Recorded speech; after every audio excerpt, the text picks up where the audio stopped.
Hello दोस्तों, इस video में मैं बताने जा रहा हूँ ग्रेड थर्ड इंग्लिश की जो अपन ने टेस्ट सीरीज शुरू की है 9 जनवरी से। उसका जो पहला टेस्ट है E001 हो चुका है, तो उसका सॉल्यूशन लेकर मैं आया हूँ। तो इसमें फास्टली देखेंगे हम सारे क्वेश्चंस को, मोस्ट ऑफ जल्दी जल्दी देखेंगे। तो पहला क्वेश्चन है, I book my sheet today and I bought a book yesterday. तो ये पार्ट्स ऑफ स्पीच से लेकर क्वेश्चन है। इसमें बुक को बोल्ड किया गया, बुक के आपको पार्ट्स ऑफ स्पीच बताने हैं सेंटेंसेस में देखकर। तो पहले सेंटेंस में ये बुक है वो वर्ब है, और सेकंड में क्या है, नाउन। तो वर्ब एंड नाउन वाला ऑप्शन है, सेकंड ऑप्शन करेक्ट हो जाएगा। नेक्स्ट है ही इज बेल टुडे, इसमें बेल को लेकर फ्रेम किया गया है, और सेकंड है ही वेव्ड बेल। तो फर्स्ट में बेल है वो ही के लिए यूज हो रहा है, तो एडजेक्टिव होगा। सेकंड में बेल है वो एडवर्ब है, यानी बिहेव को क्वालिफाई कर रहा है, तो इसमें एडजेक्टिव एंड एडवर्ब करेक्ट हो जाएगा। नेक्स्ट है ये लेट को लेकर बनाया गया है, she always comes late and I am sorry I am late. तो फर्स्ट में ये एडवर्ब है, सेकंड में ये एडजेक्टिव है, क्योंकि आई के लिए यूज हो रहा है लेट। नेक्स्ट है the thief blank arrest yesterday, ये पैसिव कंस्ट्रक्शन में यूज होगा। थीप खुद तो अरेस्ट हो नहीं सकता, इसको पुलिस के द्वारा अरेस्ट किया जाएगा, तो वॉज अरेस्टेड इसमें करेक्ट होगा, ना कि अरेस्टेड। नेक्स्ट है ये यट को लेकर फ्रेम किया गया है, he has not come yet, he has a good job and yet he never seems to have any money. तो इसमें यट को लेकर फ्रेम किया गया है, पहले में यट है वो एडवर्ब है, सेकंड में ये कंजक्शन हो जाएगा। इस तरीके से एडवर्ब एंड कंजक्शन। ये नाउन को लेकर है, the police is becoming more and more inactive, no error. Error आपको पिक आउट करना है, तो फर्स्ट ऑप्शन पुलिस ठीक है, इसमें इज की जगह आर आएगा, तो बी ऑप्शन इसमें गलत हो जाएगी, क्योंकि पुलिस प्लूरल नाउन होती है। प्लूरल ऑफ कैक्टस, कैक्टस का अपन को प्लूरल बताना है। ये यहाँ पे आप जितने भी लैटिन वर्ड्स हैं उनके प्लूरल वर्ड शब्द ध्यान रख लेना, क्योंकि उनके जो अपन को जो लगता है वो बेसिकली नहीं होता। तो एक बार रीड कर लोगे, क्योंकि एग्जाम में यहाँ से पूछने के बहुत ज़्यादा चांसेस रहते हैं। तो कैक्टस का जो प्लूरल होता है वो कैक्टी होता है, यानी फर्स्ट ऑप्शन इसमें करेक्ट होगा, न कि कैक्टिस, इसका ध्यान रखना।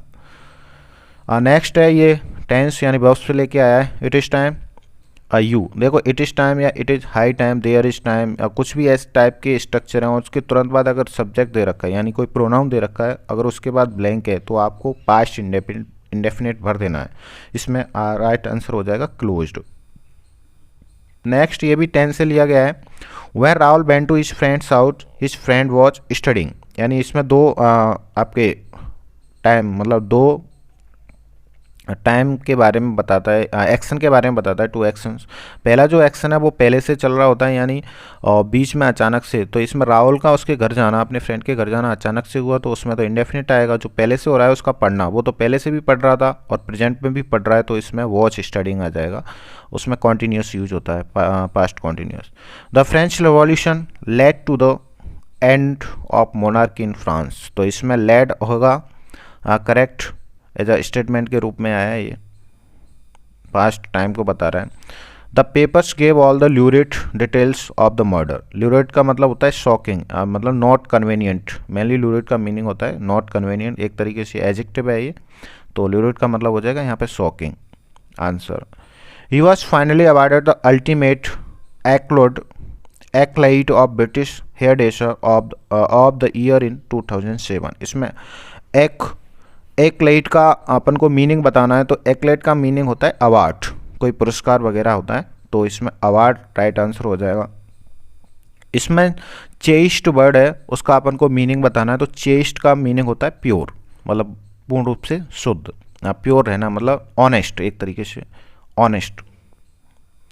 नेक्स्ट है एसर्शन। एसर्शन का मतलब होता है क्लेम करना, किसी पे क्लेम करना या डिक्लेरेशन करना एक तरीके से, तो इसमें आंसर हो जाएगा declaration. Pick out the synonym, इसमें एरुडाइट का बताना है आपको, सिनोनिम बताना है। तो एरुडाइट एक तरीके से उस नॉलेज को बोलते हैं जो एकेडमिक से आती है, मतलब एकेडमिक अपन स्टडी करते हैं, उससे जो नॉलेज आती है उसको एरुडाइट बोलते हैं, तो इसका आंसर एकेडमिक हो जाएगा, मोस्ट सूटेबल। इसमें आपको एरर छांटना है, people face hunger and poor nutrition have been declining in the country since 2000। तो इसमें जो करेक्शन है वो फर्स्ट में है, यानी ए वाले पार्ट में हो जाएगा पीपल फेसिंग हंगर, क्योंकि यहाँ पे जो फेस वर्ड है वो एज अ प्रेजेंट पार्टिसिपल के रूप में यूज करना पड़ेगा अपन को। तो people who are facing hunger and poor nutrition have been, इस तरीके से ये सेंटेंस हो जाएगा। तो यहाँ पे फेसिंग आएगा, कभी कभी जो उसको डिक्लाइन कर देते हैं पर रिलेटिव प्रोनाउन को यहाँ पे प्रेजेंट पार्टिसिपल का यूज करके। Their house is not as good as ours, ये पजेसिव प्रोनाउन है, पजेसिव प्रोनाउन का डायरेक्ट एग्जांपल है, तो आप देख सकते हैं। The garden is now better kept than it is last year, no error, इसमें एरर है वो इट इज़ लास्ट ईयर में, इसकी जगह इट वॉज लास्ट ईयर आना चाहिए पास्ट टाइम के लिए। नेक्स्ट देखते हैं, since 10 o'clock in the morning he worked on this design, इसमें जो वर्कड वाला पार्ट है इसको अंडरलाइन करना था, वो रह गया है, तो इसको अपन को रिप्लेस करना होगा, इसमें से अगर नहीं है तो नहीं करेंगे, बिल्कुल सही है। सिंस प्लस टाइम दे रखा होता है तो मोस्टली आप परफेक्ट कॉन्टिन्यूस की तरफ जाते हैं, तो इसमें परफेक्ट कॉन्टिन्यूस हो जाएगा, she has been working. I did not see him since he left India for good, ये आरपीएससी का तो फेवरेट है, सिंस जो कंजक्शन है वो, इसमें से हर बार हर एग्जाम में क्वेश्चन मेनली पूछ ही लेता है वो। तो सिंस के बाद तो आता है पास्ट इंडेफिनिट, इससे पहले आता है प्रेजेंट परफेक्ट, तो आपको ये ध्यान रखना ना, I have not seen him. She always, इसमें मोस्टली लाफ करके आए होंगे, लाफ्स इन द क्लास, बल्कि ये परसिस्टेंट हैबिट का भी एग्जाम्पल है, तो इसका पूछने का रीजन भी यही था, तो इसमें करेक्ट आंसर होगा इज लाफिंग।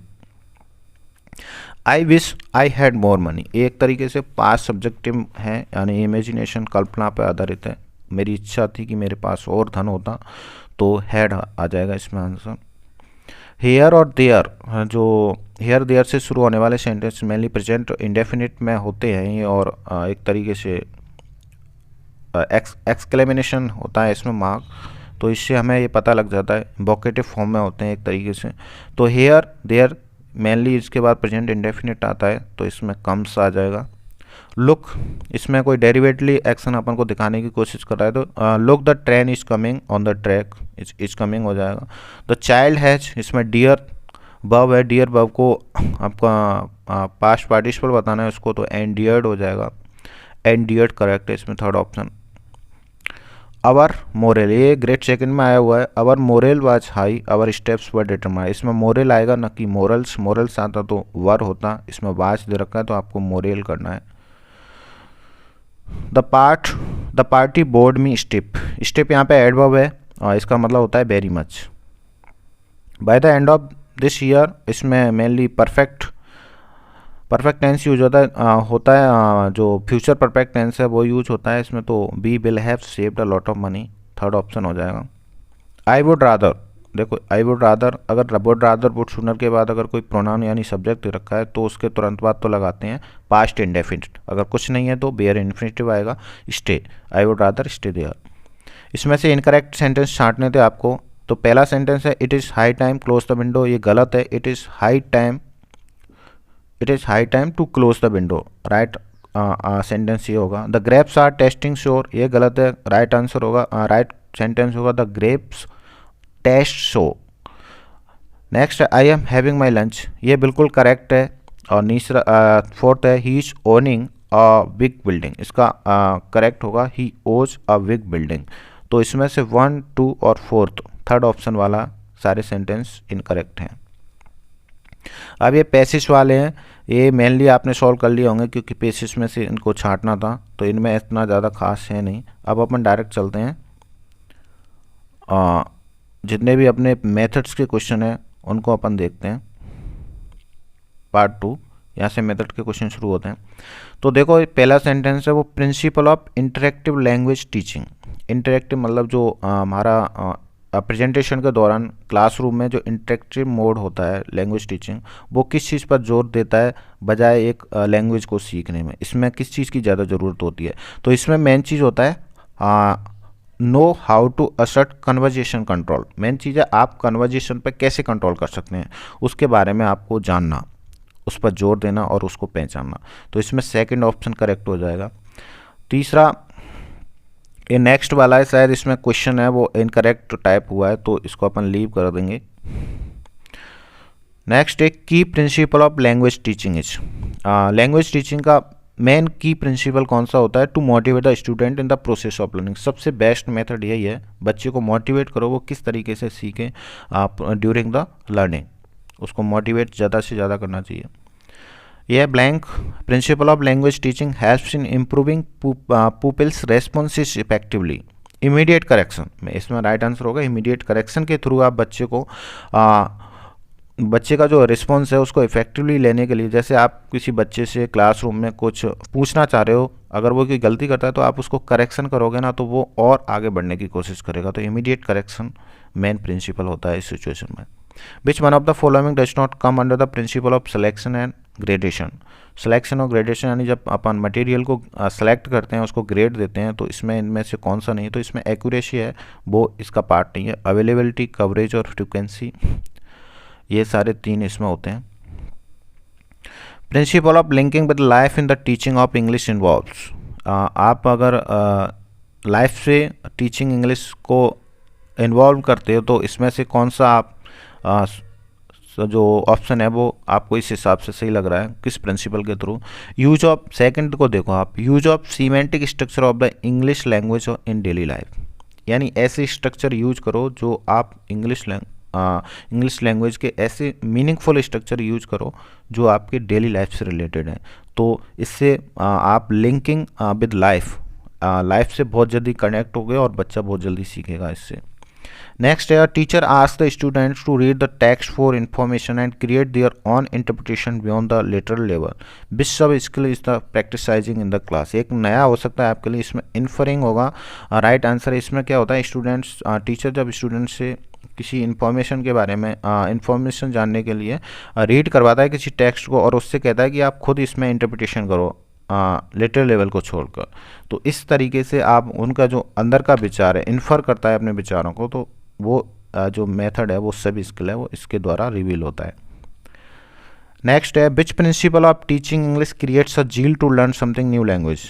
पहले भी आया इसका question, principle of motivation. Motivation ही एक ऐसा प्रिंसिपल है जो आपके अंदर एक ऐसा जील, ऐसा उत्साह क्रिएट कर देता है कि आप हमेशा नई चीज़ें सीखने के लिए तैयार रहते हो। तो that is the principal of motivation.